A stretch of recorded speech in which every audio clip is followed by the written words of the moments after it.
Okay. Okay.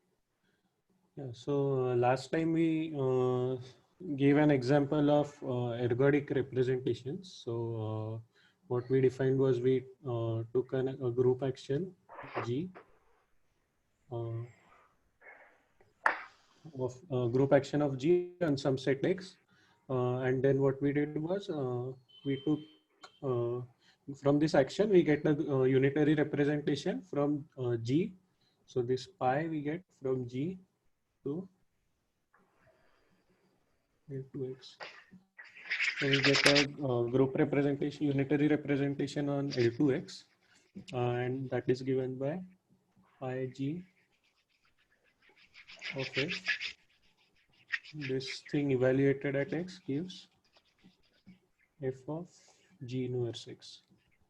So this we get this representation, and then last time what we showed was this result that uh, so this, we have an action of G on X, and then we get this same pi. And pi is ergodic if and only if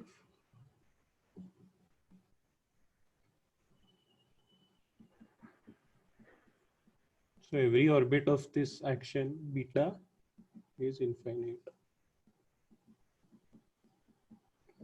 So this is what we saw. So, so today I'll give a few special cases of this. So, first at the left and right regular representations. TT, please mute yourself.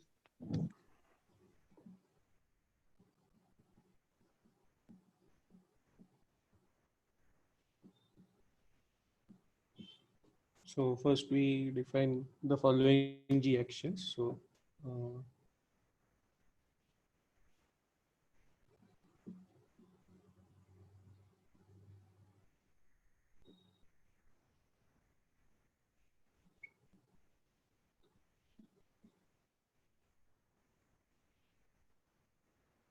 yeah, take this one.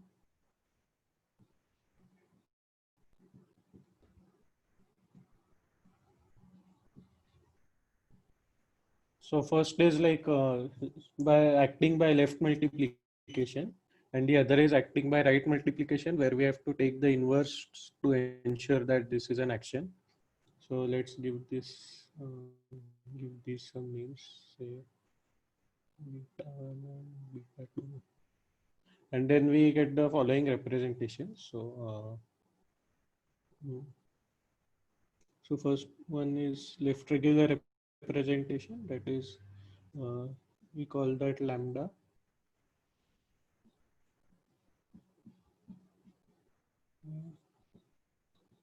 Ig.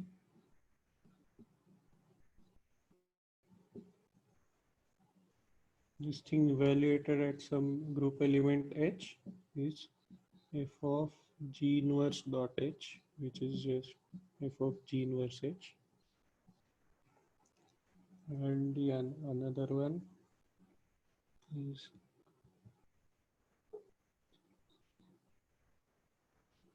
this is called a right regular representation. This rho G of F evaluated at H is just same, I mean f of G inverse dot H, and in this case if we take this action, that will be f of Hg. And now our claim is that so note that both beta 1 and beta 2 are transitive actions.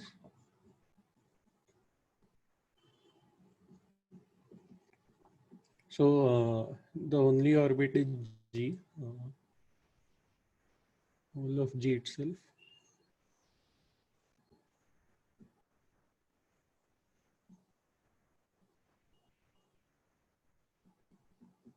So hence we get that if G is an infinite group, which we'll usually be taking, then this lambda and rho are both ergodic. In fact, this is if and only if.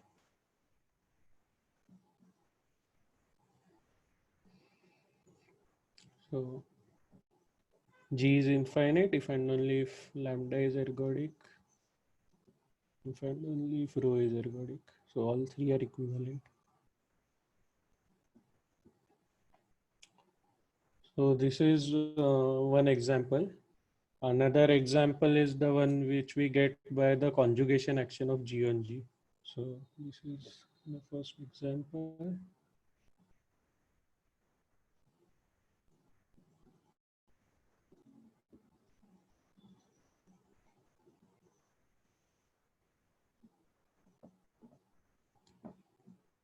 Here what we have is G acts on G.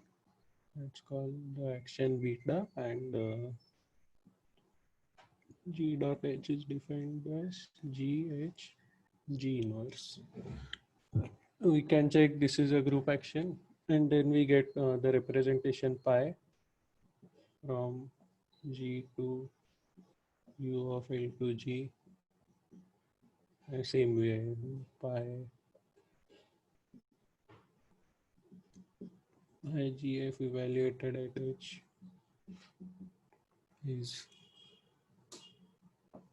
f of G inverse dot H, which is just f of G inverse HG. And then what we see is this, we see phi is not ergodic because if we take the identity element E of the group, then this singleton E is an orbit and hence a finite orbit. So this pi is not ergodic.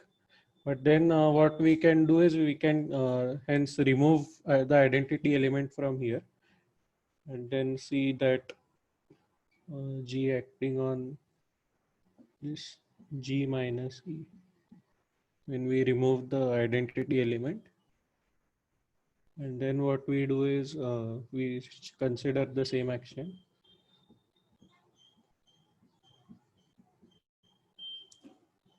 Then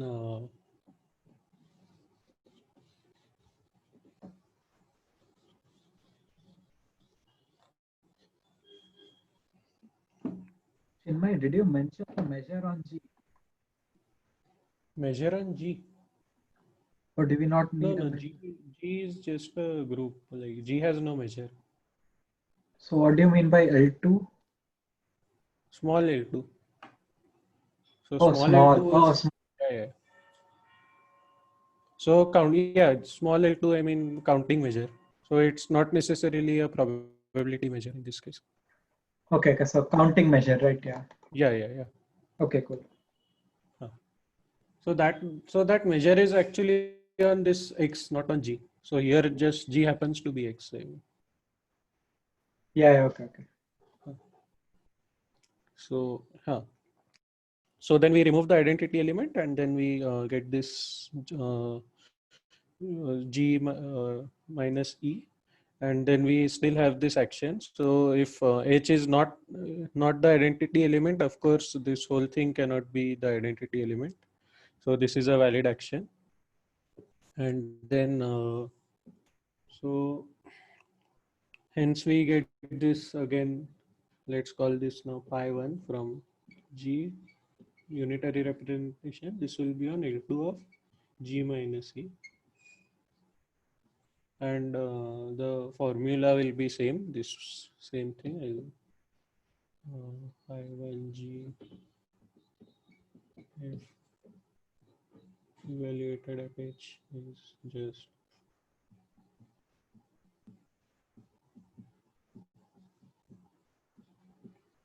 so we get that this pi1 is ergodic if every orbit is infinite, and an orbit is a conjugacy class of G. And since we have removed identity, we get all the non-trivial conjugacy classes of G. So this is if and only if all non-trivial conjugacy classes of G are infinite. So this is what happens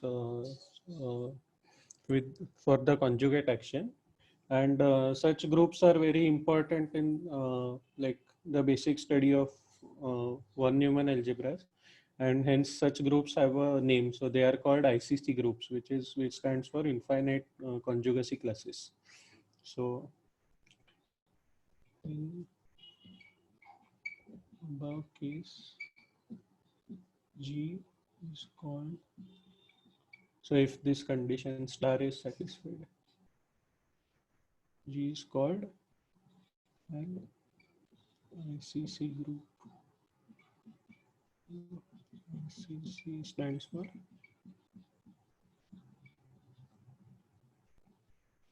infinite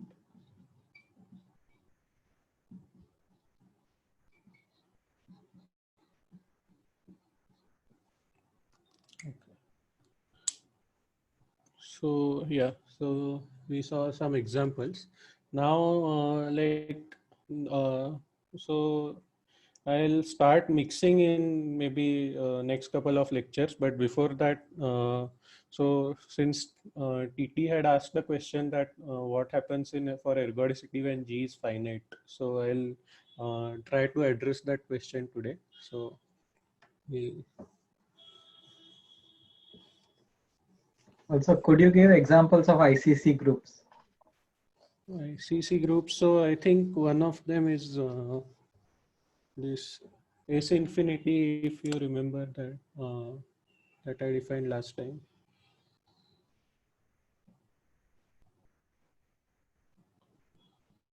So this is like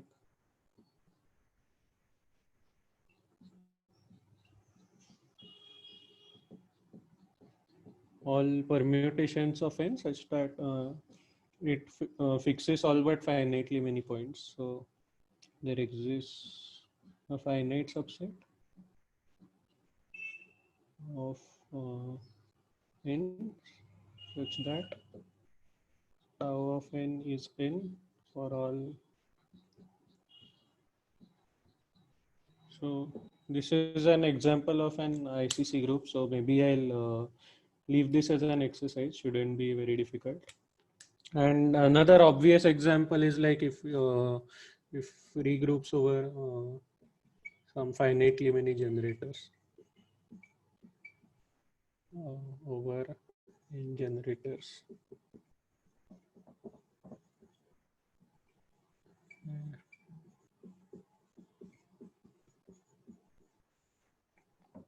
Maybe like we can take more, but if we want to restrict to countable groups, they have to be finitely many generators, or maybe at most countably many generators. So, so this is another example. This is obviously an ICC group. Yeah.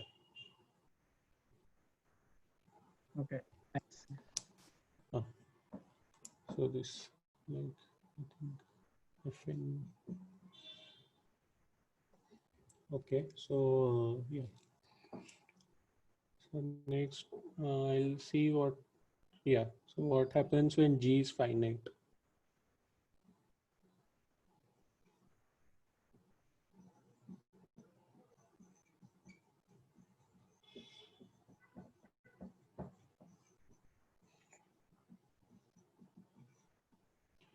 So in this case, like we can give a fairly complete description of what are all the ergodic actions. So recall that, so we'll use two of the equivalent conditions for ergodicity here. So I'll just recall them. So now I'll say G, okay. we have this action, measure preserving action on a measure space. So was I calling it X or omega? I don't remember now. The measure space. Like better to stick to one notation. Omega. No, omega. Okay.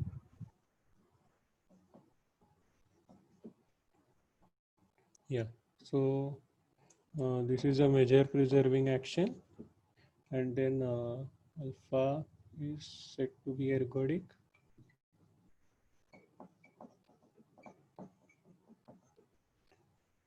If so, either if one this thing for every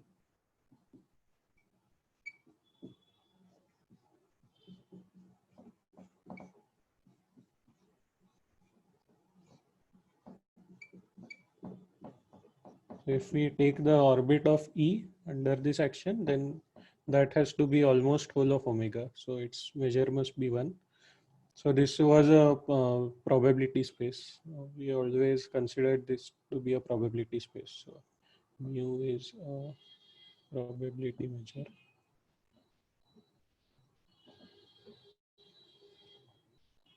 So this was one condition, or equivalently.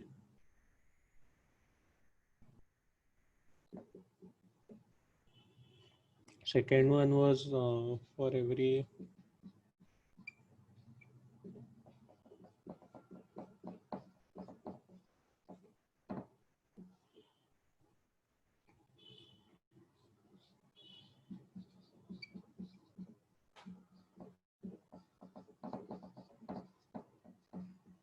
so if we take two positive measure sets, then like G, A and B, then G of A and B intersect non-trivially for some G in the group. So this is greater than 0. So these are two conditions. And now we consider G to be finite. So note that this equivalence, we only use the countability of G. So we didn't use anywhere that G was infinite. So it could be finite also. So now we will consider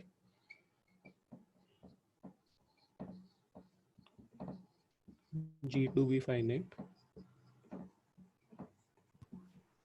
Yeah, Chinmay, can I take a break now? Okay, okay. It's already 9:40. Okay, okay. Okay, so we were discussing like the case of so what happens to ergodic actions? How do they look like when G is a finite group? So okay, so I wrote two equivalent conditions for ergodicity. So the first one causes like some, okay, I mean depends on you if you consider it as nice or not nice, but this causes some restrictions. First condition. So I'll write what are the restrictions. So if we can have a non-zero, so if mm,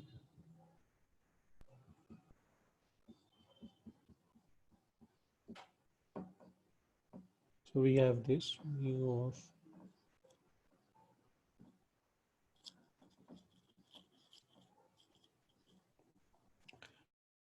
so what happens if I'll write this side.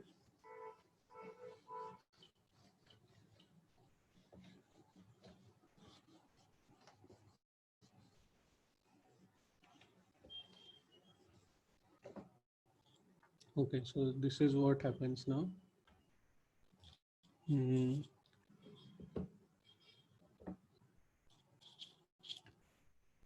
so this is one. Chinmay, the last line you wrote is like by assuming that alpha is ergodic. Yeah, I'm only considering. So general actions will be probably be complicated. So I'm assuming alpha is ergodic. Okay. Sorry, I should have mentioned alpha ergodic. Okay. So this is one is this and this is less than or equal to summation mu of G, but since the action is measure preserving, this is just mu of E. And this is then hence mod G times mu of E. So we get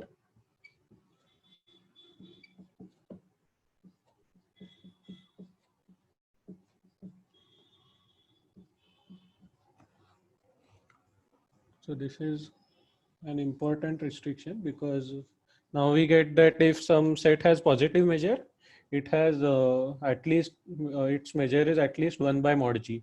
So hence we can't have like usual what we consider as measure spaces, where for example like the interval, where sets can have all arbitrarily small but positive measure. So like very tiny sets, we cannot have these. So if something has positive measure, it has to be at least this much. So this is a problem, or a boon, whatever. And hence now using this, we will see that we can give a fairly complete description of how the action looks like. So I'll just say how it looks like. So first what we have is, so we will get us some set E with positive measure, and then we will see that its orbit are all, I mean, disjoint. So this is some GE which will be disjoint from E. So let's say G1E, G2E, and then we can like almost cover the whole space with all these orbits, and then we'll be left out with some measure zero set.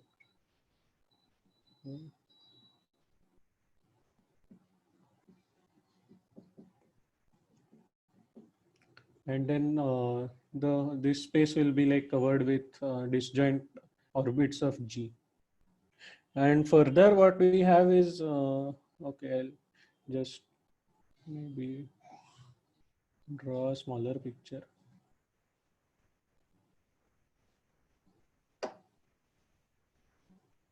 So this is measure zero, and the rest of it is covered by disjoint orbits. And now what we get is, if we take any measurable set, what happens is it will almost be like so. So let's see how measurable sets look like. This E is measurable. Each of these chunks is measurable, and union of such chunks will also be measurable, right? But now what we say is any measurable set is almost looks like a union of such chunks. So let's say this 1, 2, and 3.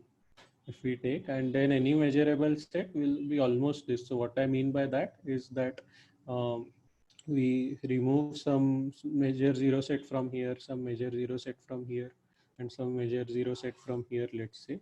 So our set, our measurable set is this union, this, and throw away all these measure zero sets, and then add some other measure zero sets. So add this thing, add this thing, let's say add this thing, and add something from this remaining portion. So any measurable set looks like this, almost a union of such chunks. Okay. So this is the description. So I won't erase this. Okay, and then yeah.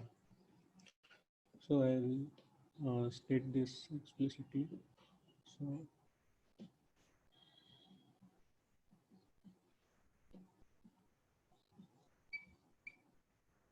G acting on some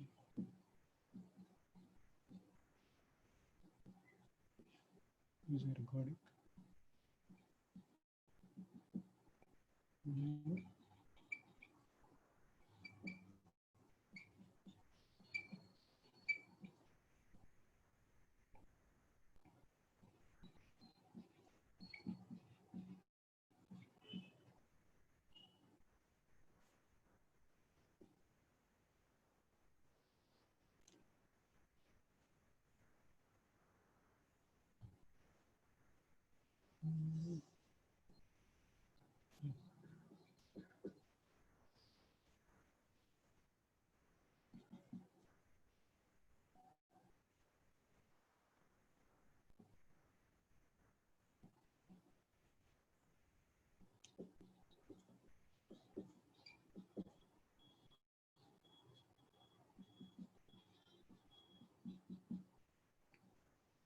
So this thing is either empty or they are equal.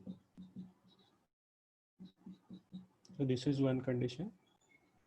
And second is for every measurable set X,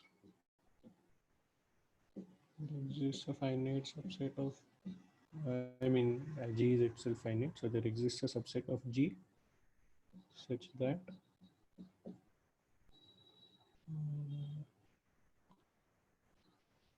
so by almost equal, I mean the symmetric difference as measure 0. So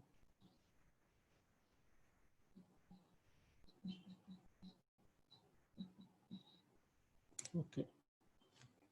So this is what we will show. So okay.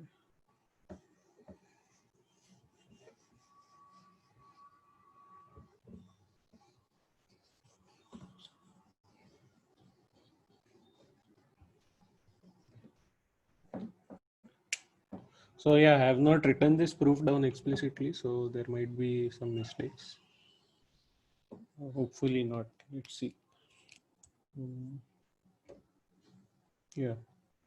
So proof. So first we okay. So what we do is consider.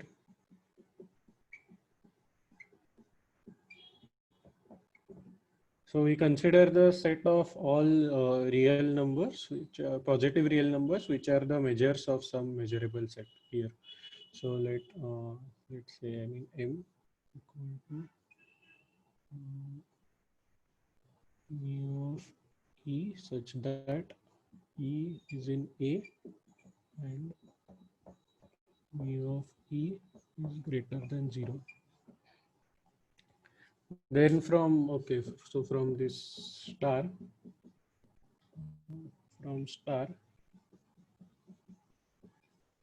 we see, so we are only restricting to all E whose measure is strictly positive.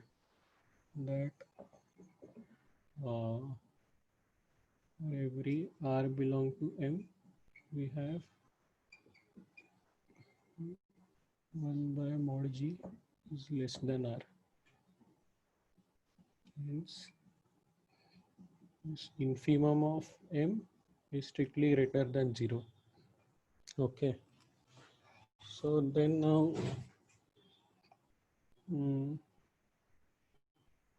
so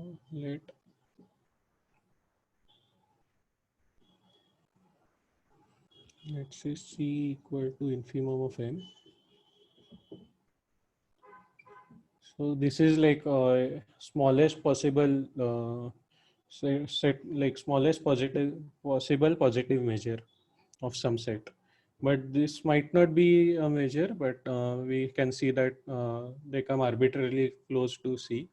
But what we will claim is that C is in fact the measure of some set. So we claim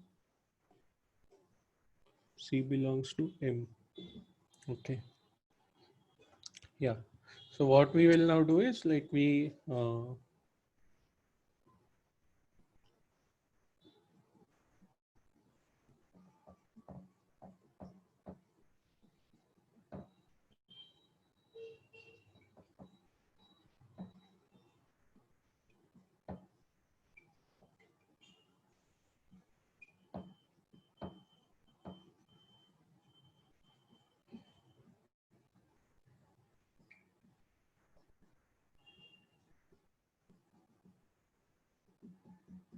okay. So yeah. So what we now do is the follows. So E1 we define as whole of omega. Now suppose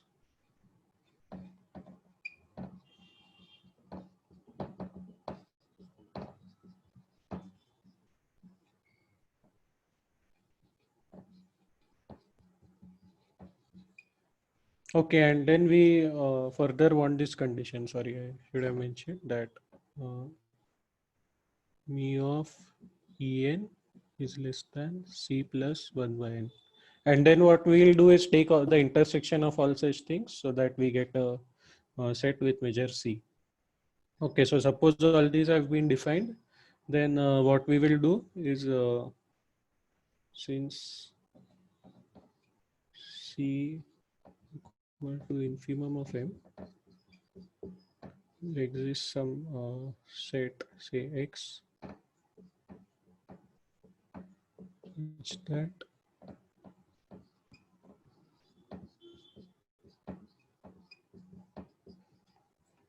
we get a set X such that measure of X is less than C plus 1 by N.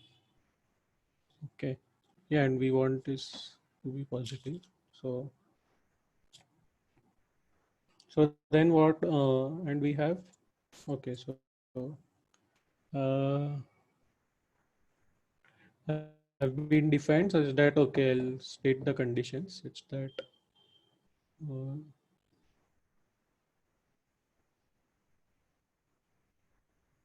such that say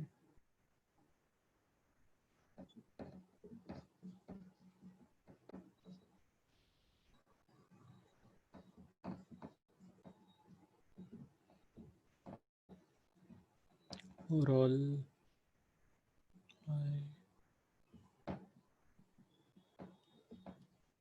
so each EI has measured strictly between 0 and C plus 1 by I. So here notice we defined omega like this, so that should satisfy this. So that indeed does satisfy this because omega has measure 1 and C we have seen is strictly positive. So this is strictly less than C plus 1. So this is fine. So E1 we have defined like this. And we have defined all these E1, E2, En. And now we want to define En plus 1. So what we do is, since C is the infimum, we get that there is a measurable set X whose measure is greater than or equal to C and less than C plus 1 by N. Okay. Yeah. So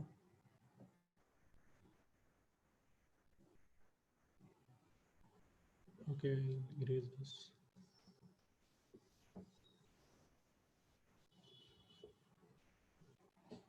So now what we do is, since measure of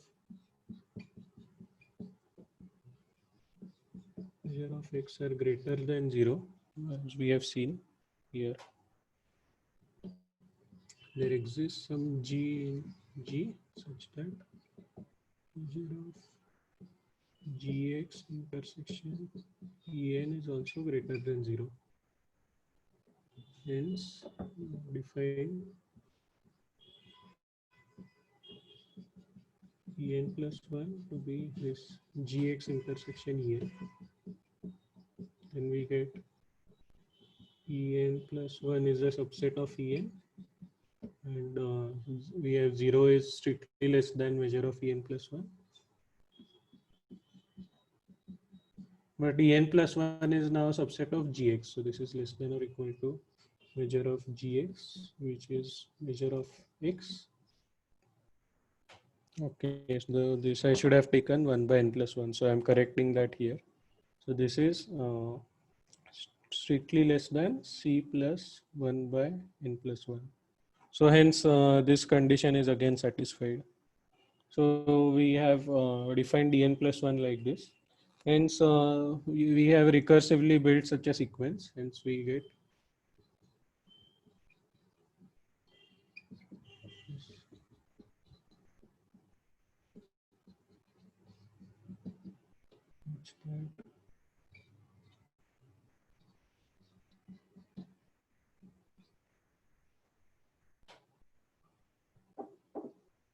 in fact, since measure of this is greater than 0, it will be greater than or equal to C because C is the infimum of this set. So we get C plus 1 by I less than, strictly less than for all.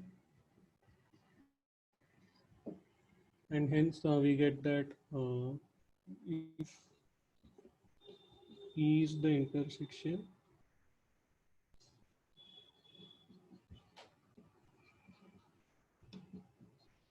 then measure of E is the limit of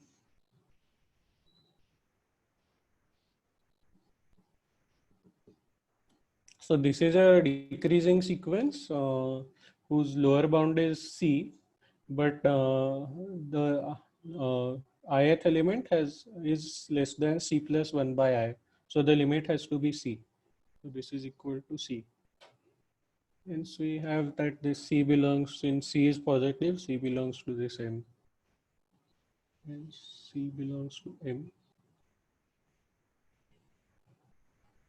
Okay, so maybe okay, I won't erase the statement.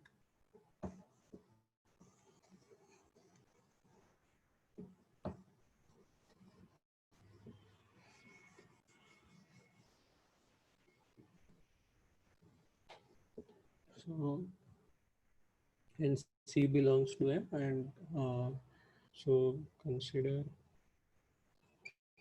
this E, which we have.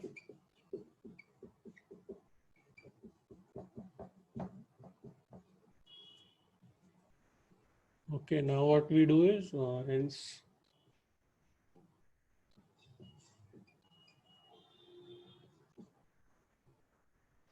let's say some if we have some X subset of E measurable, then measure of X is either 0, and if it is positive, then it has to be at most C, because X is a subset of E. But since C is the infimum of that set, we get it has to be at least C, so it will be equal to C. So either it is 0 or it is C. Okay. So now what we will do is we like we consider all the GEs, and we remove all the GEs from this. So we take so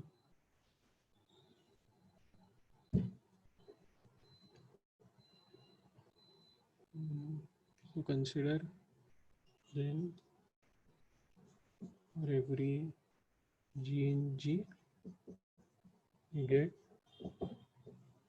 mu of G intersection E belongs to 0 or C. So either G intersection G is almost equal to E, or they intersect at measure 0 set. So okay, so we'll consider this set.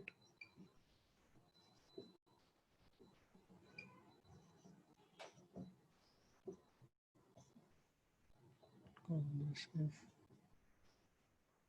G belongs to G such that 0. So measure of GE intersection E equal to 0. Okay, so all these are measure 0 sets. So I'll throw them away from G. So let E naught equal to E minus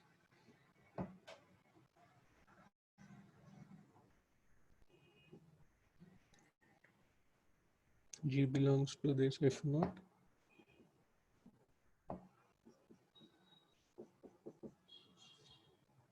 So I'm throwing all these away, and now hence, but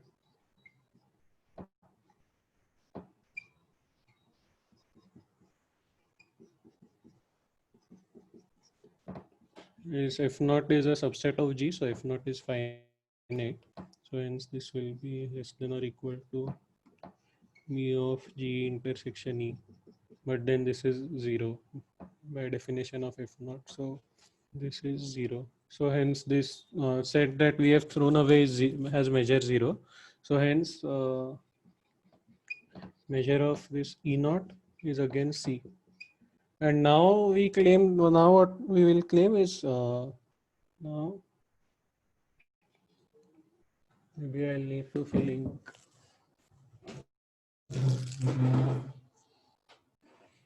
So now I'll make a claim. So I hope it is correct. So this is the one I have doubt about. So claim for every G belongs to G, G E naught equal to E naught, or G naught intersection E naught is empty. So let's see. Mm.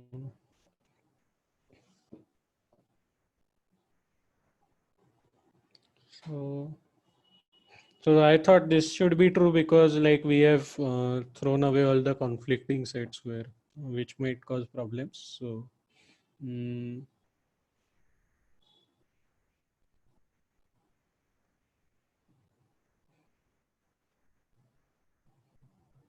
yeah, any idea how to proceed from here? It should be simple.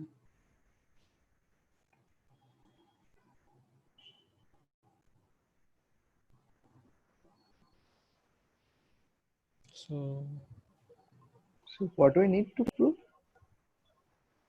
no, so what I've done is I've taken this like smallest major positive measure set and then thrown away all these things which have, I mean, measure zero sets. So we get some set, and I want to I want to say that like if we translate it by a group element, it will remain itself or it will become disjoint with E naught. Don't you have that, like if it is intersecting, it has to have positive measure. So positive measure means it has to be C, right? Okay. Okay. Yeah, let's try that way. So, so this one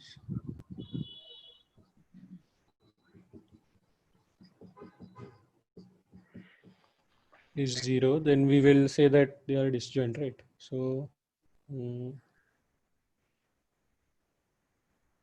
And this has to be true by definition of E naught. yeah. Okay.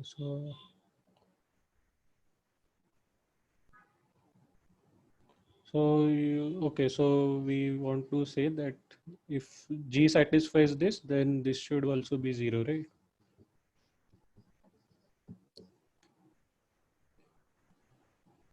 So are you saying this?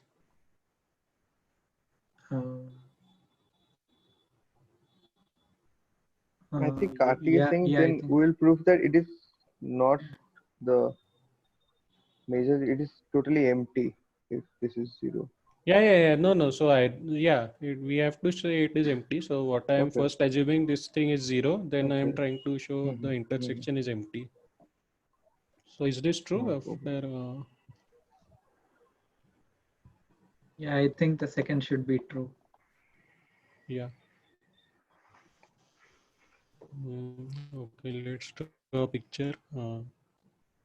This is E and this is E naught after removing this. So in GE, the measure is here.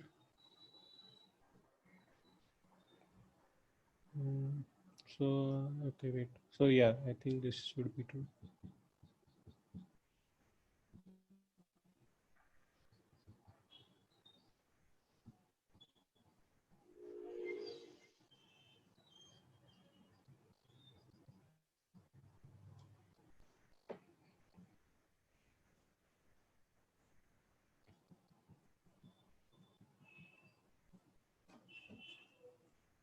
And hence we'll get measure of this is zero. Is this correct? So either it is in here. If it's not here, then it is not in E naught, in which case it will be here, or it is not in G naught, in which case it is here. So this is fine, right? This inclusion is okay. Yeah. So yeah, so hence this is true. So we get this thing because this. So now, yeah. So now this measure is zero.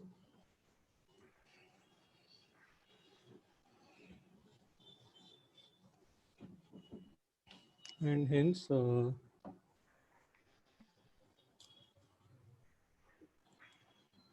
what happens? So G is in F naught, right? Yeah, hence G. Yeah, G is in if not. And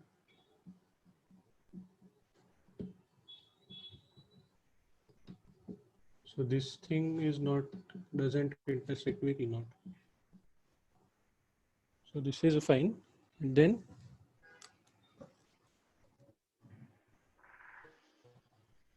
but since E is a subset of E naught, this is isn't this just G intersection E naught, right? Since E Yeah. naught is a subset of E, yeah.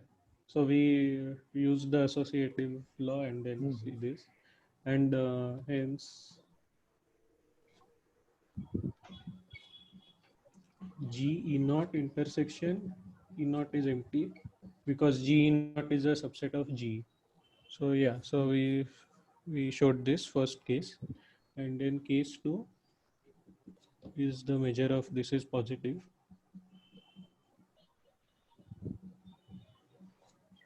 Then we'll have to show that G E naught is equal to E naught. We know that it is equal to C because measure of E naught is C. So we know that this is actually equal to C. Yeah, measure of this is equal to C. Yeah. Then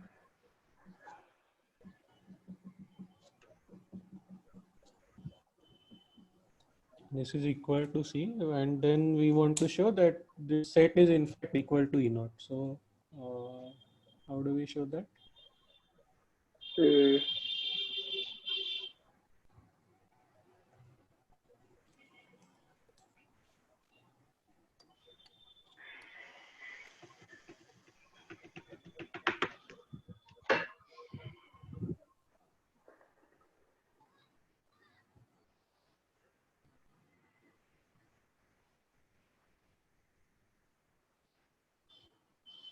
Yeah, actually, I should have tried to write this down and see.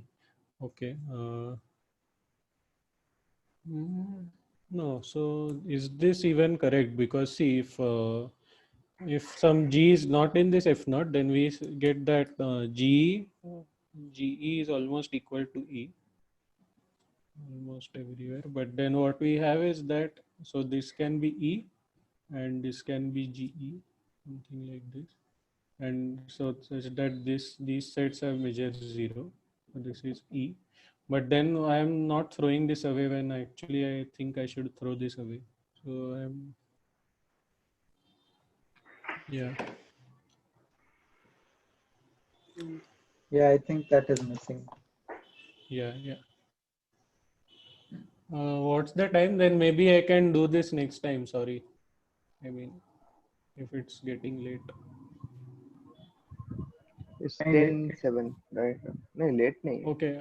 Yeah, then maybe I'll do it next time. So sorry we didn't do Yeah, sure. anything today. Yeah.